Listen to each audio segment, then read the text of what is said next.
2023 indoor track and field season has started. Let's start off on the men's long jump. We're talking collegiately here. Jeremiah Davis out of Florida State. We've seen him before. He got second at the 2022 outdoor NCAA championships in long jump, and he's done it again. He's got the world lead now at the Clemson Invitational with a jump of 8.17 meters. That's 26 feet 9 3/4 inches. That's a big jump, especially this early in the season.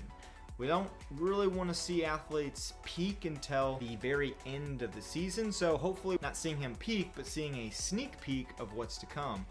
You see what I did there? I'm actually impressed on that. But we have seen an athlete do this early. Matthew Bowling last year, 2022, indoor at the same meet, Clemson Invitational.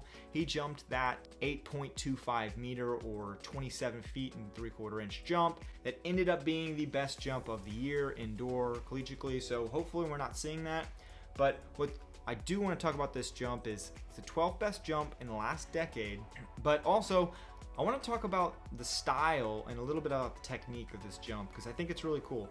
So indoor versus outdoor, you say what's the difference? Well, what you see is the rise of power jumpers as compared to speed jumpers, kind of two categories that long jumpers fit in. And power jumpers don't need quite as much speed because they have a keen ability to convert that horizontal velocity into that vertical component. So you don't need quite as much speed because you've got that hops, right? And I'm not saying Jeremiah Davis is a power jumper, but we saw an 8-step approach here, which is 16 strides. Starts on his left foot, jumps off his left foot, and also he gets a great takeoff extension. You see a pretty high takeoff angle. He gets a lot of elevation and then he goes into his hang technique.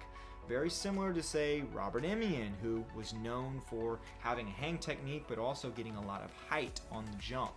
It's really cool to see an athlete, especially in college, doing the hang technique because nowadays a lot of athletes have tended to shift over to the hitch kick or a double hitch kick because it's cool, or maybe it just works for them. But I like seeing people with all different styles of techniques, whatever works best for them, and clearly the hang technique works for Jeremiah Davis. So hopefully this is a glimpse of what's to come in the future. I'm really excited about it, and we'll see what happens. So that's all for this video. I'll catch you on the next one.